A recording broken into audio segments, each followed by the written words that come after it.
आगोलाई सोध्नुहोस्, ए आगो तँ कुन धर्म मान्छस् भनेर सोध्यो भने आगोले के उत्तर देला? आगोले भन्छ म तातो हुँ, तातो मेरो धर्म हो। म चम्किन्छु, मेरो चम्काइ मेरो धर्म हो। पानीलाई सुन्नुहोस्, पानीको धर्म के हो भन्यो भने जुन चिसोपन छ त्यो मेरो धर्म हो भन्ला। धारणा धर्म मिथ्याहु भन्छ। जे चिजले तपाईँलाई धारण गर्न सक्ने सामर्थ्य दिएको छ, तपाईँको अस्तित्व जे छ, वास्तवमा तपाईँको धर्म त त्यो हो नि। मेरो धर्म त म त आत्मा हो नि।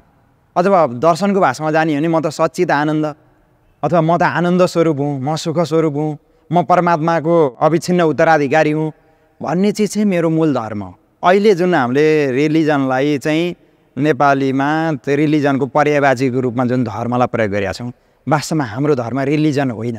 अहिले जुन रिलिजनको रूपमा जुन व्याख्या गरिएको छ, एउटा कुनै निश्चित विचारले प्रेरित भएर उसले आफ्नो अस्तित्व, आफ्नो स्वरूप नजाने हुनाले उसले धर्म हिन्दू भन्छ, बौद्ध भन्छ, के भन्छ।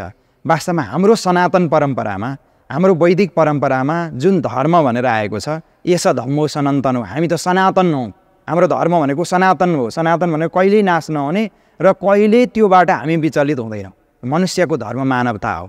मानवताबाट मनुष्य कहिल्यै पनि छुट्न सक्दैन। भने हामीले बुझ्नुपर्ने धर्म चाहिँ के हो भने मेरो अस्तित्व सबभन्दा ठुलो धर्म हो।